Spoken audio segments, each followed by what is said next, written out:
नमस्कार दोस्तों, हमारे YouTube चैनल एग्जाम लर्नर में आपका स्वागत है। दोस्तों, आज के इस वीडियो में हम लोग देखेंगे करंट अफेयर्स में विज्ञान एवं प्रौद्योगिकी यानी कि साइंस एंड टेक्नोलॉजी का तीसरा पार्ट।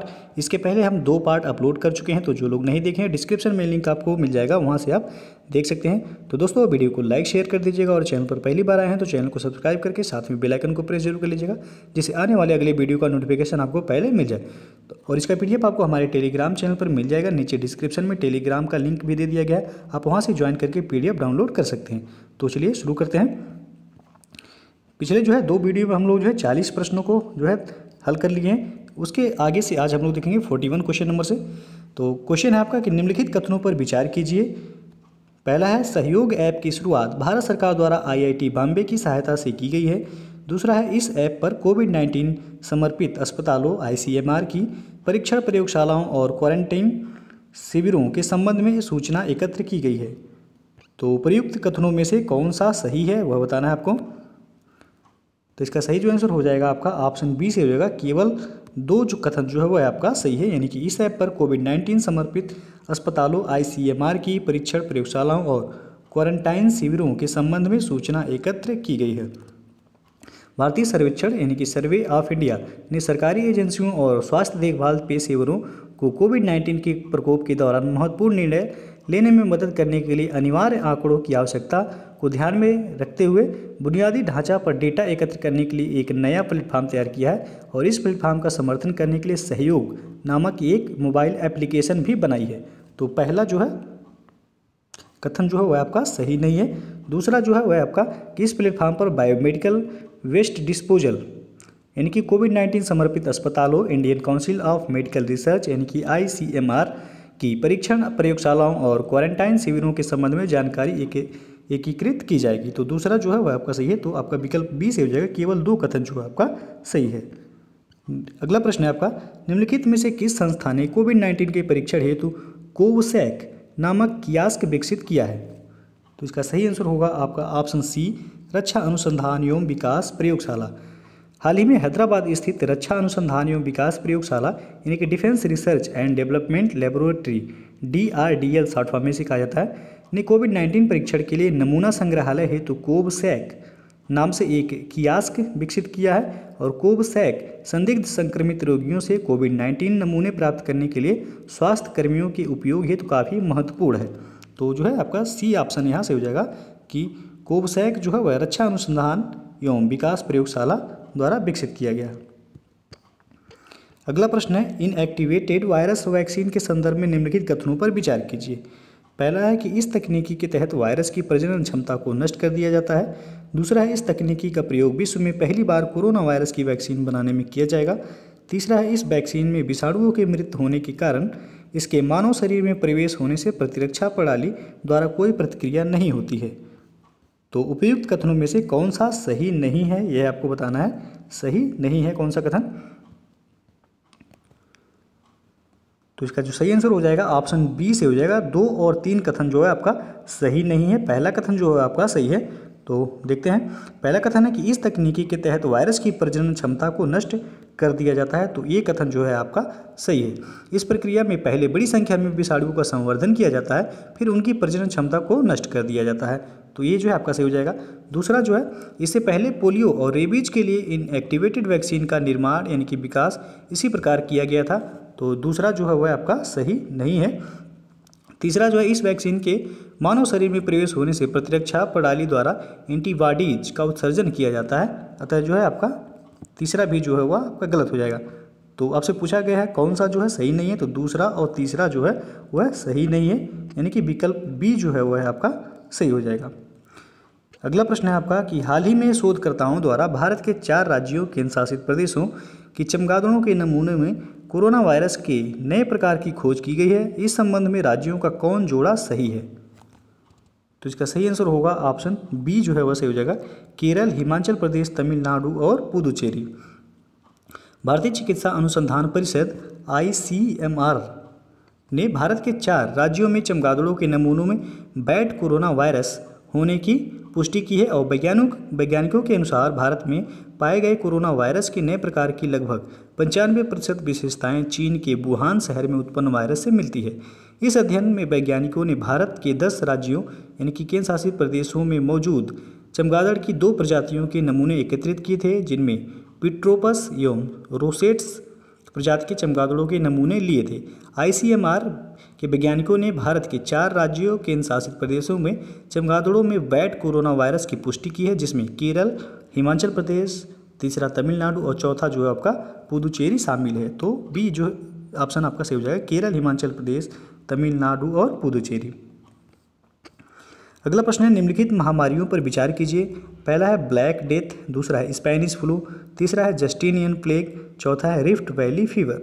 तो उपयुक्त महामारियों के कालानुक्रम के संदर्भ में निम्नलिखित में से कौन सा सही आरोही अनुक्रम है, यह बताना है। तो इसका सही जो आंसर होगा आपका ऑप्शन डी से जो है 3, 1, 2 और 4, यानी कि जस्टिनियन प्लेग जो है आपका 6वीं शताब्दी में फैला था। उसके बाद जो है आपका पहला हो जाएगा ब्लैक डेथ जो है 14वीं शताब्दी में जो है फैला था। और उसके बाद जो है आपका दूसरा हो जाएगा स्पेनिश फ्लू, यह जो है आपका 20वीं शताब्दी यानी कि प्रथम विश्व युद्ध के अंतिम चरण में आपको देखने को मिला था। और उसके बाद जो है चौथा हो जाएगा रिफ्ट वैली फीवर। तो रिफ्ट वैली फीवर जो है वर्ष 2000 में देखने को मिला था।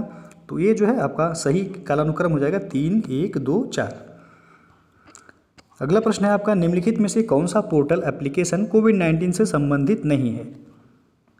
तो इसका सही आंसर हो जाएगा ऑप्शन सी, सक्षम नामक पोर्टल जो है कोविड-19 से संबंधित नहीं है। हाल ही में जो है केंद्रीय स्वास्थ्य एवं परिवार कल्याण मंत्री डॉक्टर हर्षवर्धन ने कोविड इंडिया सेवा नामक आधिकारिक इंटरैक्टिव प्लेटफॉर्म लॉन्च किया है। इस प्लेटफॉर्म को कोविड-19 से संबंधित प्रश्नों के लिए वास्तविक समय समाधान प्रदान करने के उद्देश्य से शुरू किया गया है।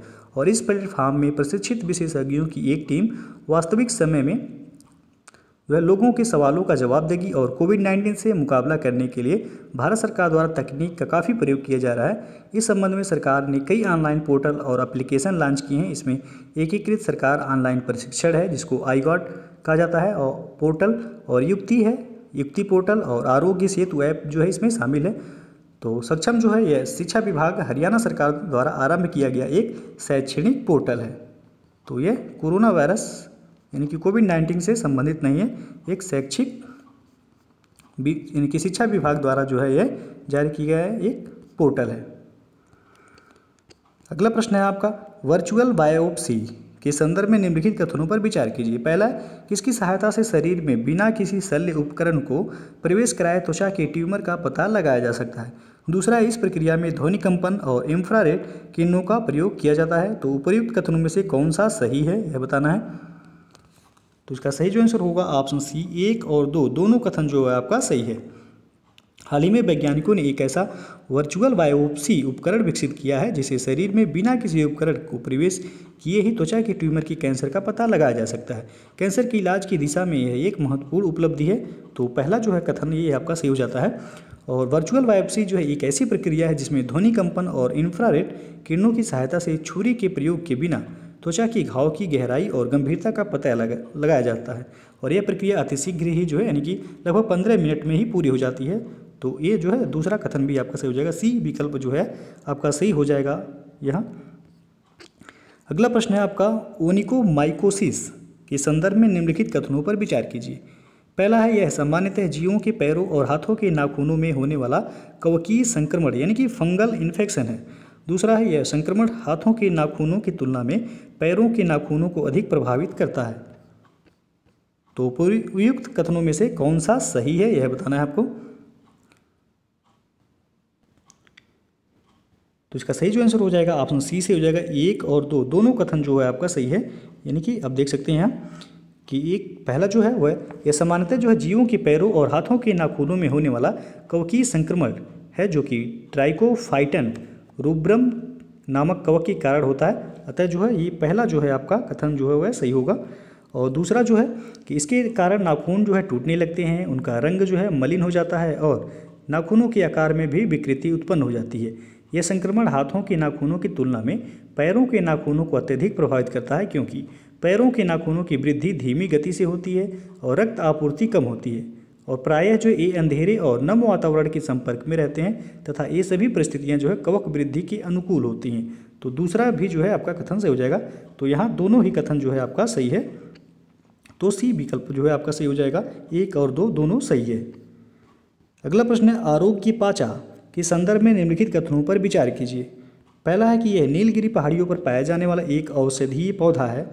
दूसरा है केरल विश्वविद्यालय के वैज्ञानिकों ने हाल ही में इसकी आनुवांशिक बनावट को डिकोड किया है। तीसरा है इस पौधे में antioxidant, anti microbial, anti inflammatory जैसे विभिन्न औषधीय गुणों के पाए जाने के कारण इसे चमत्कारिक पौधे के रूप में जाना जाता है। तो प्रयुक्त कथनों में से कौन सा सही है यह बताना है। तो इसका सही जो आंसर हो जाएगा आपका ऑप्शन बी से हो जाएगा। 2 और 3 जो है कथन सही है आपका, यानी कि केरल विश्वविद्यालय के वैज्ञानिकों ने हाल ही में इसकी आनुवांशिक बनावट को डिकोड किया है, किसकी, आरोग्य पाचा के। और तीसरा भी जो है आपका सही है कि इस पौधे में antioxidant, anti microbial, anti inflammatory जैसे विभिन्न औषधीय गुणों के पाए जाने के कारण इसे चमत्कारी पौधे के रूप में भी जाना जाता है। तो दूसरा तीसरा कथन सही है। पहला कथन जो है गलत है कि यह नीलगिरी पहाड़ियों पर पाया जाने वाला एक औषधीय पौधा है। केरल विश्वविद्यालय के वैज्ञानिकों ने हाल ही में जो है अगस्त्य पहाड़ियों में पाए जाने वाले एक औषधीय पौधे आरोग्य पाचा के आनुवांशिक बनावट को डिकोड किया है। तो पहला जो है यह आपका सही नहीं है और दूसरा तीसरा जो है आपका सही है। यह पौधा जो है आरोग्य पाचा एक चमत्कारिक पौधा है जिसका वानस्पतिक नाम है ट्राइकोपस जेलेनिकस। तो इसका यदि वैज्ञानिक नाम पूछा जाएगा तो हो जाएगा ट्राइकोपस जेलेनिकस। अगला क्वेश्चन आप देखते हैं, जैव सूचक यानी कि बायोमार्कर के संदर्भ में निम्नलिखित कथनों पर विचार कीजिए। पहला है कि हाल ही में भारतीय शोधकर्ताओं ने मलेरिया परजीवी के शरीर में एक जैव सूचक यानी कि बायोमार्कर की पहचान की है। और दूसरा है जैव सूचक यानी कि बायोमार्कर एक ऐसी आणविक या कोशिकीय घटनाएं हैं जो किसी विशिष्ट पर्यावरणीय संपर्क को स्वास्थ्य के लक्षणों एवं परिणामों से जोड़ते हैं। तो प्रयुक्त कथनों में से कौन सा सही है यह बताना है। तो इसका सही जो आंसर हो जाएगा ऑप्शन सी से होगा। 1 और 2 दोनों कथन जो है आपका सही है, यानी कि पहला जो कथन दिया गया है कि हाल ही में भारतीय शोधकर्ताओं ने मलेरिया परजीवी के शरीर में एक जैव सूचक यानी कि बायोमार्कर की पहचान की है, तो बिल्कुल सही है यह। भारतीय आयुर्विज्ञान अनुसंधान परिषद के जबलपुर स्थित राष्ट्रीय जनजाति स्वास्थ्य अनुसंधान संस्थान के शोधकर्ताओं ने हाल ही में मलेरिया परजीवी के शरीर में आनुवांशिक उपक्रम के तहत एक जैव सूचक यानी कि बायोमार्कर जिसको जो है ग्लूटामेट डिहाइड्रोजिनेज कहा जाता है की पहचान की है। तो पहला कथन जो है आपका सही हो जाएगा। इसके माध्यम से बीमारी के प्रति अधिक संवेदनशील यानी कि नैदानिक चिकित्सकीय परीक्षण विकसित करने में सहायता प्राप्त हो सकती है। और जैव सूचक या फिर बायोमार्कर एक प्रमुख आणविक या कोशिकीय घटनाएं हैं जो किसी विशिष्ट पर्यावरणीय संपर्क को स्वास्थ्य के लक्षणों एवं परिणामों से जोड़ते हैं। तो दूसरा भी जो है कथन यहाँ आपका जो है ये सही हो जाएगा। तो यहाँ 1 और 2 दोनों कथन सही है। पर्यावरण रसायनों के संपर्क में आने, पुरानी मानव बीमारियों के विकास और रोग के लिए बढ़ते खतरे के बीच उपसमूहों की पहचान करने में जैव सूचक वह महत्वपूर्ण भूमिका निभाते हैं। तो यहाँ जो है आपका सी विकल्प सही हो जाएगा। 1 और 2 दोनों कथन सही हैं। अगला प्रश्न है सुपर बग के संदर्भ में निम्नलिखित कथनों पर विचार कीजिए। पहला है कि यह एक एंटीमाइक्रोबियल प्रतिरोध विकसित करने वाला सूक्ष्म जीव है। दूसरा है दवाओं का इस पर अतिशीघ्र असर होता है। तीसरा है वर्तमान में यह समस्त विश्व के लिए एक बड़ा खतरा बना हुआ है। तो प्रयुक्त कथनों में से कौन सा सही है यह बताना है। तो इसका सही आंसर होगा ऑप्शन सी। 1 और 3 कथन जो है आपका सही है, यानी कि यह एक एंटीमाइक्रोबियल प्रतिरोध विकसित करने वाला सूक्ष्म जीव है। और तीसरा वर्तमान में यह समस्त विश्व के लिए एक बड़ा खतरा बना हुआ है। दूसरा कथन यह आपका गलत हो जाएगा। दवाओं का इस पर अतिशीघ्र असर होता है, यह जो है आपका गलत हो जाएगा। एंटीमाइक्रोबियल प्रतिरोध विकसित करने वाले सूक्ष्म जीवों को सुपर बग के नाम से जाना जाता है। तो पहला कथन आपका इसलिए सही हो जाता है। और उसके बाद जो है आपका सुपर बग एक ऐसा सूक्ष्म जीव है जिस पर एंटीमाइक्रोबियल ड्रग्स का प्रभाव नहीं पड़ता है। तो ये दूसरा कथन आपका गलत हो जाएगा। और एंटीबायोटिक दवाओं का प्रयोग बहुतायत मात्रा में किए जाने के कारण बैक्टीरिया में इन दवाओं के प्रति प्रतिरोधी क्षमता विकसित हो गई है, जिससे उन पर दवाओं का असर न के बराबर हो रहा है। यही प्रभाव जो है अन्य सूक्ष्म जीवों के संदर्भ में भी देखा जा रहा है, यानी कि एंटी फंगल, एंटीवायरल और एंटी मलेरियल दवाओं का असर भी कम होने लगा है। अतः जो एंटीबायोटिक प्रतिरोध ही नहीं बल्कि एंटीमाइक्रोबियल प्रतिरोध भी आज समस्त विश्व के लिए एक बड़ा खतरा बना हुआ है, क्योंकि इसके कारण सामान्य बीमारियों के चलते भी मौत हो सकती है। तो तीसरा कथन जो है ये आपका सही है। तो पहला और तीसरा यानी कि सी विकल्प वह आपका सही हो जाएगा। अगला प्रश्न अब देखते हैं, पिपेरिन के संदर्भ में निम्नलिखित कथनों पर विचार कीजिए। पहला है यह काली मिर्च यानी कि ब्लैक पेपर में पाया जाने वाला एक प्राकृतिक एल्कलॉइड है, और दूसरा है इसमें न्यूरोनल कोशिकाओं में होने वाली विषाक्तता के स्तर को कम करने का गुण पाया जाता है। तो प्रयुक्त कथनों में से कौन सा सही है यह बताना है। तो इसका सही जो आंसर होगा ऑप्शन सी से हो जाएगा। 1 और 2 दोनों कथन जो है आपका सही है। पिपेरिन जो है यह काली मिर्च में पाया जाने वाला एक प्राकृतिक एल्कलॉइड है, और हाल ही में भारतीय प्रौद्योगिकी संस्थान IIT के वैज्ञानिकों ने काली मिर्च में पाए जाने वाले प्राकृतिक एल्कलॉइड पिपेरिन के चिकित्सकीय गुणों का अध्ययन किया है। तो पहला कथन जो है आपका सही हो जाएगा।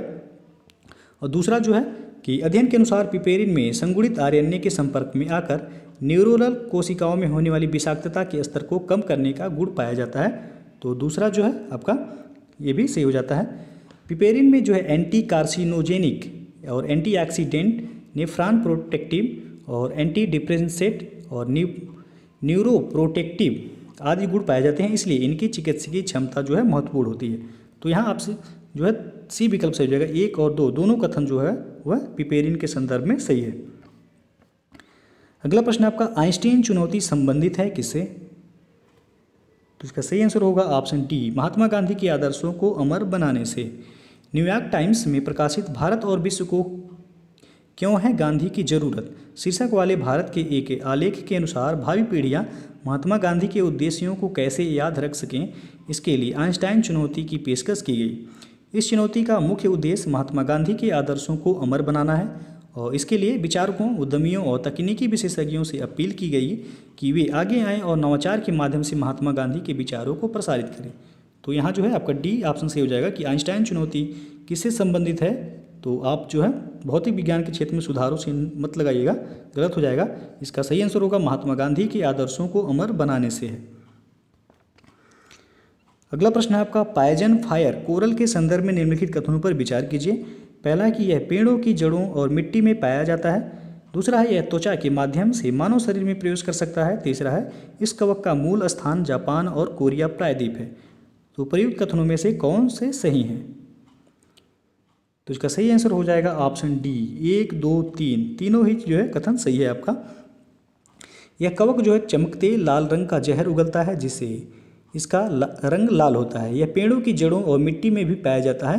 तो पहला स्टेटमेंट आपका सही हो जाता है।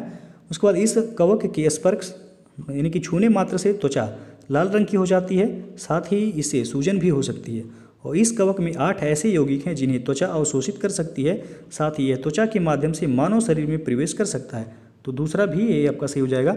और यह कवक जापान और कोरिया प्रायद्वीप का स्थानिक है। तो तीसरा भी कथन ये आपका सही हो जाएगा। तो तीनों ही कथन यहाँ सही हैं, डी विकल्प सही हो जाएगा आपका। अगला प्रश्न है, निम्नलिखित युग्मों पर विचार कीजिए। एक तरफ है आपका समाचार में आए पद, दूसरी तरफ संदर्भ। पहला है प्रकृति वेब आधारित डैशबोर्ड, दूसरा है नूर ईरान का पहला सैन्य उपग्रह, तीसरा है पिच ब्लैक अंटार्कटिक क्षेत्र में खोजा गया खनिज पदार्थ। तो प्रयुक्त युग्मों में से कौन सा सुमेलित है यह बताना है। तो यहाँ जो सही हो जाएगा आपका विकल्प ए से हो जाएगा। 1 और 2 जो है वह आपका सुमेलित है, तीसरा जो है वह सुमेलित नहीं है। यानी कि भारतीय प्रौद्योगिकी संस्थान दिल्ली के शोधकर्ताओं ने भारत में कोविड-19 के प्रसार की भविष्यवाणी करने के लिए एक वेब आधारित डैशबोर्ड प्रकृति विकसित किया है। इसका पूर्ण रूप जो है वह आपका है prediction and assessment of corona infections and transmission in India है। और यह वेब आधारित डैशबोर्ड भारत में 3 सप्ताह की अवधि तक कोविड-19 मामलों की राज्य एवं जिलेवार विस्तृत भविष्यवाणियाँ प्रदान करता है। तो पहला यह आपका सुमेलित है। दूसरा जो है आपका 22 अप्रैल 2020 को ईरान ने अपने पहले सैन्य उपग्रह नूर को मध्य रेगिस्तान, जिसे फारसी भाषा में दस्त-ए-काबीर भी कहा जाता है, से सफलतापूर्वक लॉन्च किया है। तो दूसरा भी आपका सही है। तीसरा जो है pitch black royal Australian air force द्वारा आयोजित किया जाने वाला एक द्विवार्षिक बहुपक्षीय हवाई युद्धाभ्यास है। इसकी शुरुआत वर्ष 1981 में हुई थी और भारतीय वायुसेना ने वर्ष 2018 में पहली बार इस युद्धाभ्यास में भाग लिया था। तो तीसरा जो है यह आपका गलत हो जाएगा। यहाँ दिया गया है कि अंटार्कटिका क्षेत्र में खोजा गया एक खनिज पदार्थ है पिच ब्लैक। तो पहला यानी कि ये ऑप्शन आपका सही होगा, 1 और 2 जो है वह सुमेलित हैं। अगला प्रश्न देखते हैं कि हाल ही में चर्चा में रहे जियोटेल के संदर्भ में निम्नलिखित कथनों में से कौन सा सही है।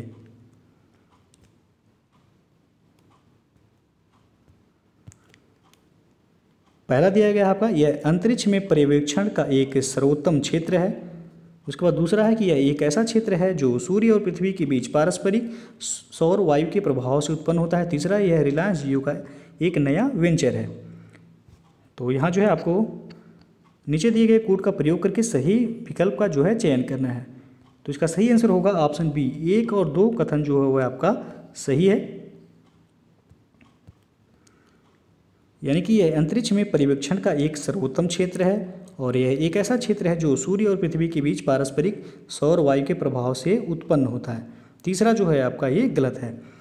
हाल ही में जो है चंद्रमा की मिट्टी में तत्वों की उपस्थिति का पता लगाने के लिए डिजाइन किए गए चंद्रयान 2 के एक क्लास नामक जो है उपकरण ने अपने मिशन के दौरान आवेशित कणों का पता लगाया। यह घटना जियोटेल के माध्यम से ऑर्बिटर के गुजरने के दौरान हुई। जियोटेल अंतरिक्ष में पर्यवेक्षण का एक सर्वोत्तम क्षेत्र है, अतः पहला जो है कथन ये आपका सही हो जाता है। और जियोटेल एक ऐसा क्षेत्र है जो सूर्य और पृथ्वी के बीच के पारस्परिक सौर वायु के प्रभाव से उत्पन्न होता है। तो दूसरा जो है वह आपका सही हो जाएगा। तीसरा जो है यहाँ दिया गया कि यह रिलायंस जियो का एक नया वेंचर है, तो यह बिल्कुल आपका गलत है। तो 1 और 2 जो है कथन वह सही है, इनकी विकल्प बी वह आपका सही है।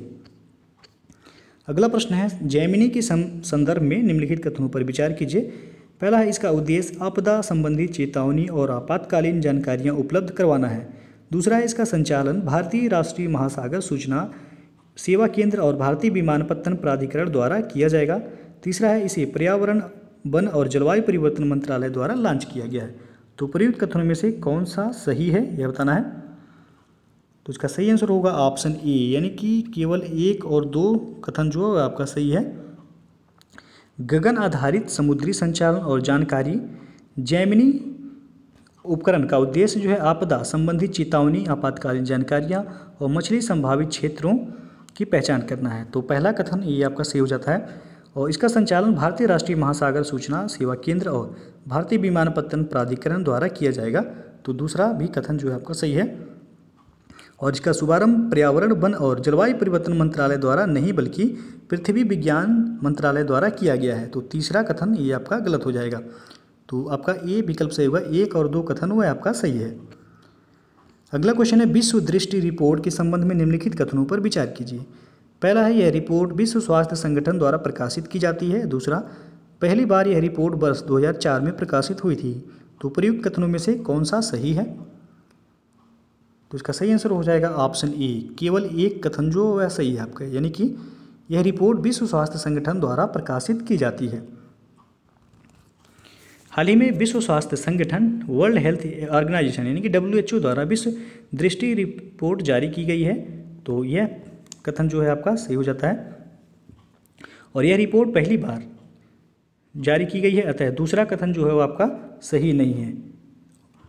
रिपोर्ट के अनुसार जो है 2.6 बिलियन लोग दूरदृष्टि दोष यानी कि मायोपिया से ग्रस्त हैं और इनमें से 312 मिलियन लोग 19 वर्ष से कम आयु के हैं और पश्चिमी और पूर्वी उप सहारा अफ्रीका तथा दक्षिण एशिया के निम्न और मध्यम आय वाले क्षेत्रों में दृष्टिहीनता की दर उच्च आय वाले देशों की तुलना में 8 गुना अधिक है। तो यहाँ जो है आपका केवल 1 कथन सही हो जाएगा कि विश्व दृष्टि रिपोर्ट के संबंध में जो है यह रिपोर्ट विश्व स्वास्थ्य संगठन के द्वारा प्रकाशित की जाती है। अगला प्रश्न है, सुरक्षित मातृत्व आश्वासन योजना के संदर्भ में निम्नलिखित कथनों पर विचार कीजिए।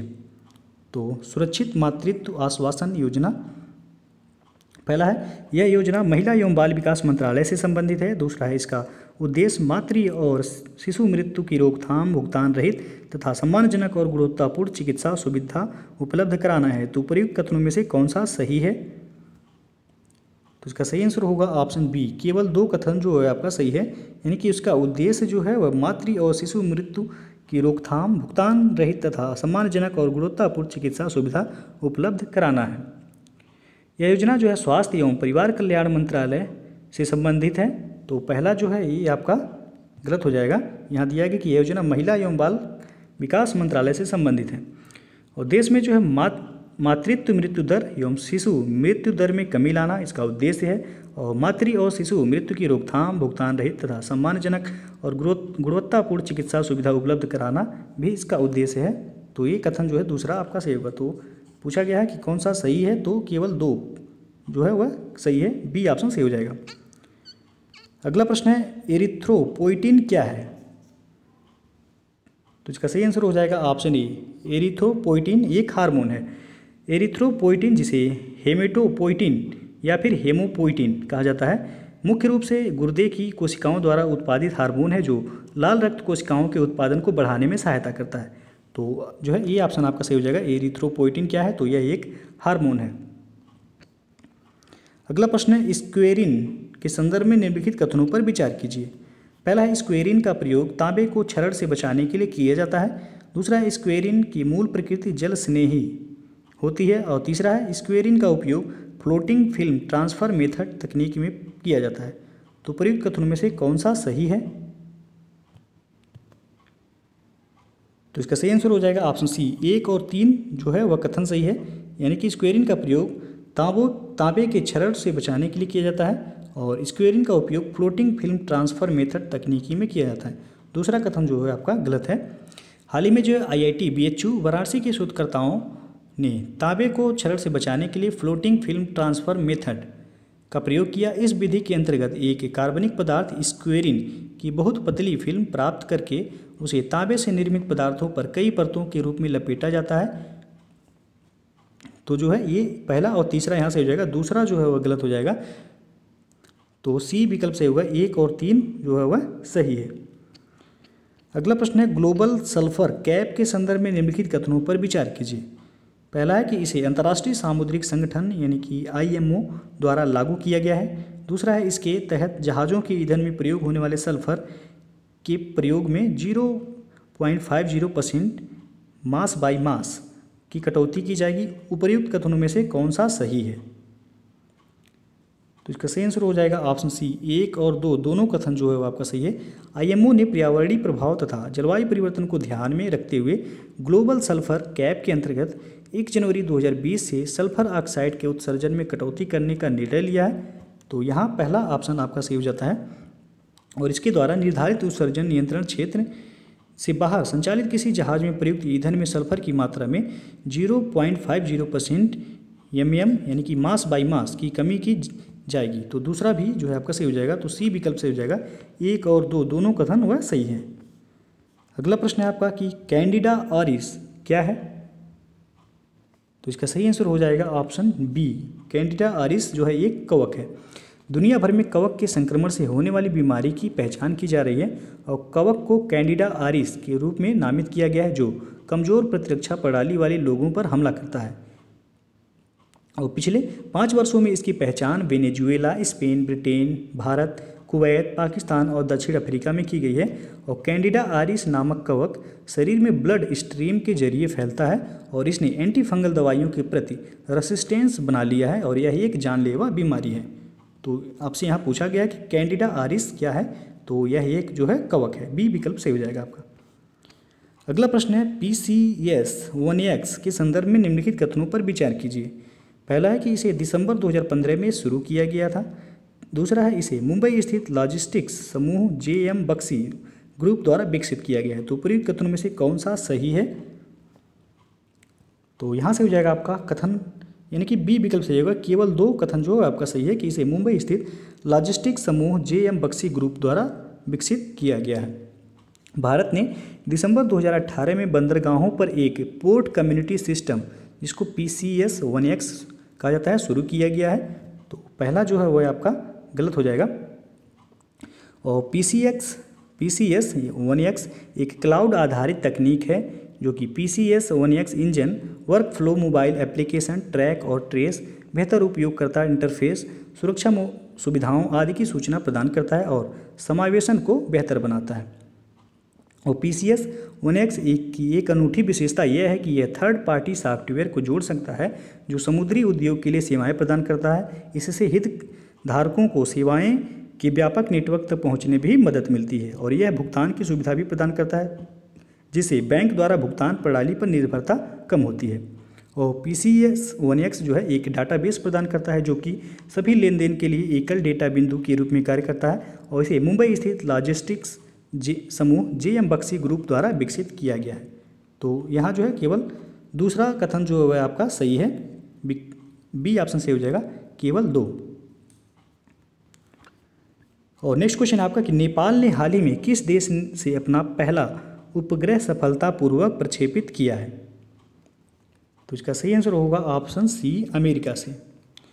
नेपाल ने अमेरिका से अपना पहला उपग्रह नेपाली SAT-1, यदि नाम पूछेगा तो आपका हो जाएगा नेपाली SAT-1 सफलतापूर्वक जो है लॉन्च किया है। और Nepal academy of science and technology के मुताबिक नेपाल के वैज्ञानिकों द्वारा तैयार किए गए इस उपग्रह को अमेरिका के वर्जीनिया से प्रक्षेपित किया गया है। तो स्थल पूछेगा तो अमेरिका के वर्जीनिया क्षेत्र से इसे प्रक्षेपित किया गया है। नेपाली SAT-1 उपग्रह को 2 नेपाली वैज्ञानिकों आभास मास्की और हरिराम श्रेष्ठ ने जापान के क्यूशू इंस्टीट्यूट ऑफ टेक्नोलॉजी की यानी कि बर्ड्स परियोजना के तहत विकसित किया है और यह एक नैनो उपग्रह है। तो यहाँ आपसे पूछा गया है कि नेपाल ने हाल ही में किस देश से अपना पहला उपग्रह सफलतापूर्वक लॉन्च किया है? तो अमेरिका से, और अमेरिका में कहाँ से? तो वर्जीनिया से। और इसका नाम क्या है? तो नेपाली SAT-1 इसका नाम है। अगला क्वेश्चन, तो बस जो है आज इतना ही था।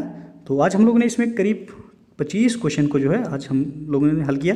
तो दोस्तों यदि वीडियो पसंद आया हो तो लाइक शेयर कर दीजिएगा और चैनल पर पहली बार आए हैं तो चैनल को सब्सक्राइब करके साथ में बेल आइकन को प्रेस जरूर कर लीजिएगा, जिससे आने वाले अगले वीडियो का नोटिफिकेशन आपको पहले मिल जाए। तो वीडियो को पूरा देखने के लिए बहुत बहुत धन्यवाद।